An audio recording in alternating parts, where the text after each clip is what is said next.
us about yourself. My background is in fashion and beauty.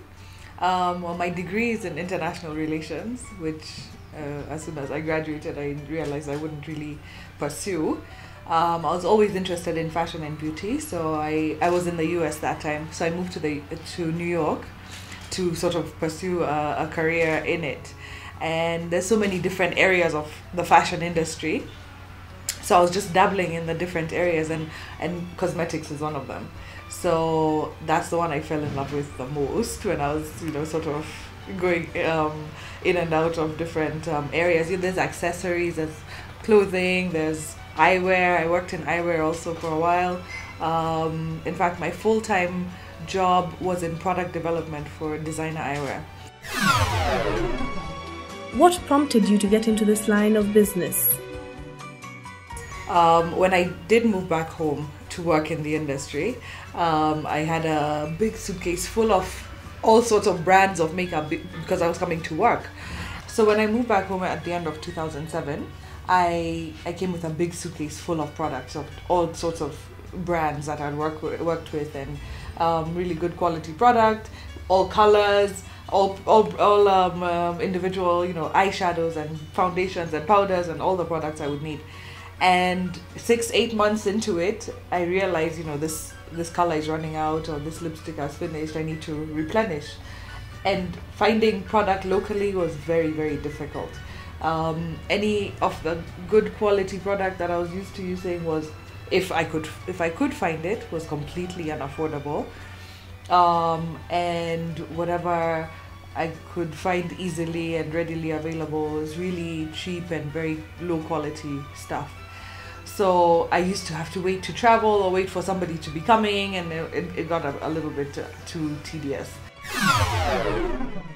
What are the challenges you faced? When I first started, it was all very exciting and very fun.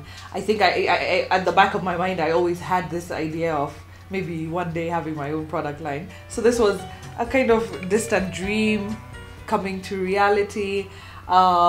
Product development was such fun for me. I'm a creative, so I mean, producing my own colors and my own product line, it was really, really exciting. And then traveling, because very early on I found out that it would be very difficult to manufacture locally, so I had to find manufacturers abroad who would go according to all my specifications, because the product line is made according to my ingredients list and my specifications on texture and color. So finding these manufacturers, traveling around looking for that was also very fun. Where the challenges started was probably the second year in, when I knew it was a capital intensive project, and getting funding was close to impossible. The fundraising process took about almost 2 years, which I thought would take a few months, because I thought it wasn't that much money, and a lot of people have it, or banks would be understanding, but everyone's like, oh, you're a startup. When you start, you can come back and get the money, and it's such a catch-22 because I need the money to start. So that was a huge challenge, the biggest challenge actually. Do you think the Kenyan market is for local or for high-end products? The local market is definitely ready for this, because what's been lacking in it, and that's the gap I've been trying to fill in the market, is that space for good quality product that's actually affordable. The market I'm trying to reach is somebody who doesn't necessarily have access to traveling all over the world a few times a year to buy whatever she wants out there. Whatever is imported here is so expensive, so she can't really afford that. So my product is the quality of the good big international brands, but at a much lower retail price for her to be able to afford. What kind of products does Suzie Beauty provide? The cheaper products, the word cheap describes it all, I guess. what ingredients are used in that product to make it cheap is a little bit, it's almost scary to me. I've seen powders being sold for 100 and 200 shillings. For that person to be able to manufacture that and to retail it at 200 shillings, I cannot even imagine what ingredients are in there. So like, I mean, I'm sure most of the really cheap products are somewhat dangerous to your skin in the short run or in the long run. So it's, you know, you have to also care about your skin and it's not just the outside, it's the inside also. A lot of these products contain mercury and dangerous chemicals that will affect you in the long run. So so with Suzie Beauty, you're getting you're not getting a cheap product, you're getting an affordable product that's great quality. Who are the target customers for your business? My target customer is actually it's generally the African woman. My product is developed with the African woman in mind. There's no product that's ever been made for us. So that's also another gap I was trying to fill. Suzie Beauty is the first Kenyan cosmetics line. So my target customer is the Kenyan and the African woman. What lifestyle does she lead, and what sort of class does she belong to? I think the woman who will gravitate most towards Suzie Beauty is, you know, we have a huge growing middle class. So the big growing middle class and sort of upper middle class ladies who, yeah, they're recognizing the need for looking better, and they have some disposable income. They don't want to break the bank to buying cosmetics. So, but she understands the need for value and for quality. What are the expansion plans for your business? For now, well, I've developed over 30 products. I launched only with 9. So there's a whole range of makeup that I still need to launch. And I've already developed a whole skincare range that I still need to launch. Where Suzie Beauty would go in terms of other, apart from the face products, I don't know, maybe one day hair, maybe body care, maybe spa, treatment products.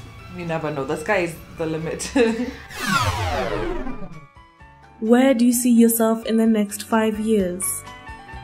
In 5 years to come? Well, I recently came up with this statement that I think fits very nicely. I would love for Suzie Beauty to be an African-born cosmetics giant. We know of the cosmetics, the international ones out there. There's Estee Lauder, there's L'Oreal.